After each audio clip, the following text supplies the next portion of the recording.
All right, ladies and gentlemen and programmers, we're going to do the third part. We're going to do the user-defined methods. Now, we already did this. We need to type in this code, but check this out. If we look at our user-defined method over here, we're going to see float get distance. Well, up here, this one is void, and this one is void, but this one is a float. Well, what does that mean? Is it a command or a question? And what does it return? Okay, well, these are commands. Void's a command, command, command.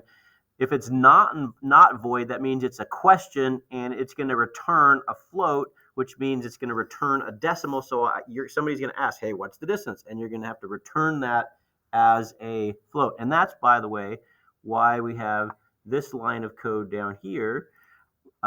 We got to send it. So every non-void method has to have a return. So we're going to come down here, and I'm coming down here, and I'm going to type in return, and we're going to turn calculated distance. Okay, so we have calculated distance, which is it's a local variable, and it's holding a float.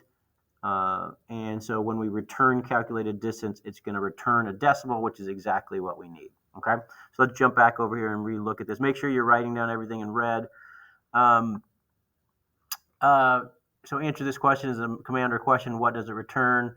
And write this down. A non-void method definition must have a return statement, which is what we just did. It sends back the distance that was calculated. Okay, so let's go ahead and finish up our. Let's go ahead and look at and finish up our project here. So we're trying to figure out. We're making our own user-defined method that figures out the distance. So we have our two local variables. So these are just variables that are stored in the RAM for a short amount of time. When they only work between here and here, and then once we get past that, they disappear. So the first thing we're going to do is we're going to send out the ultrasonic pulse. So we're going to say the trig pin is high, which means on. We're going to wait 10 microseconds, and then we're going to turn it off. And then we have this line of code that says echo time, which is a variable we created, equals pulse in. This is a method call that it already knows how to do.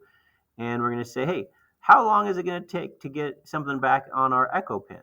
Okay, and so we're going to read the echo pin and find out when we get a response. So when it hears the echo come back, and that's going to tell us how many milliseconds it took for the echo to come back. Now the next thing we need to do is we need to take that echo time and we need to turn it into, that's just in seconds, but we need inches, right? So we're going to have to do a calculation. So we're going to say the calc distance is going to equal the echo time divided by, let's put a space there, divided by the speed of sound, which is 1/48, and you have to put 0.0 because this is going to be a float, and so it wants all the other numbers in there to also be floats. Okay, so we're going to take that echo time, convert it into inches, and then we're going to return it back. Okay. All right, that's it. Okay, make sure that you go through all this and you understand everything before I quiz you. Now, but before we go too far, let's go ahead and verify it because there's bound to be a mistake up here. I spelled in the first thing I did is I had a spelling error, so that should be a constant, not a cont, a constant. Okay, let's verify. And it doesn't like this one, but the problem really isn't this one, is I never put my semicolon here.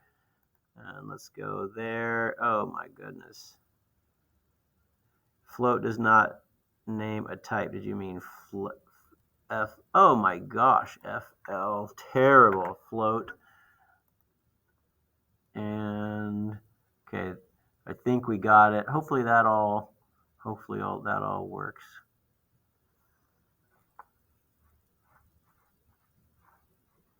I think I'm done. I'm gonna verify that this thing works though.